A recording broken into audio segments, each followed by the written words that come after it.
إن الله وملائكته يصلون على النبي يا أيها الذين آمنوا صلوا عليه وسلموا تسليما إن الذين يؤذون الله ورسوله لعنهم الله في الدنيا والآخرة وأعد لهم عذابا مهينا والذين يؤذون المؤمنين والمؤمنات بغير ما اكتسبوا فقد احتملوا بهتانا وإثما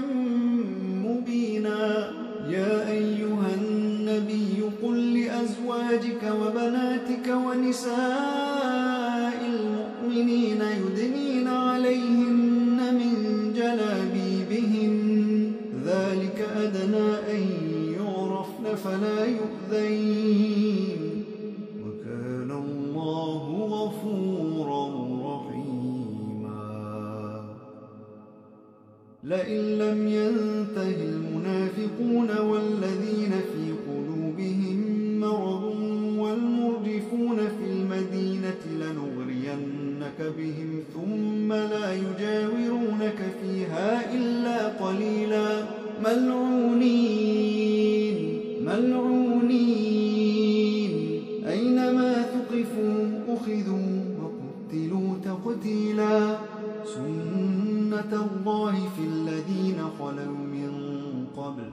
ولن تجد لسنة الله تبديلا ولن تجد لسنة الله تبديلا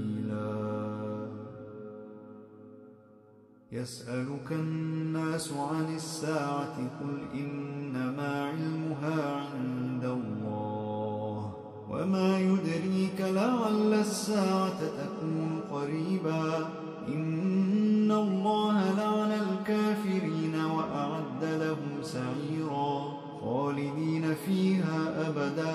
لا يجدون وليا ولا نصيرا يوم تقلب وجوههم في النار يقولون يا ليتنا أطعنا الله وأطعنا الرسولا وقالوا ربنا إنا أطعنا سادتنا وكبراءنا فأضلونا السبيلا ربنا آتهم ضعفين من العذاب والعنهم لعنا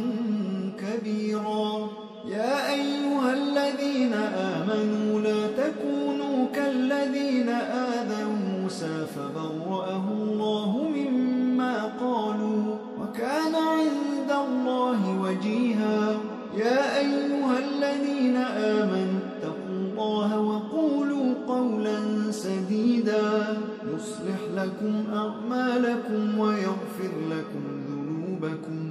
ومن يطع الله ورسوله فقد فاز فوزا عظيما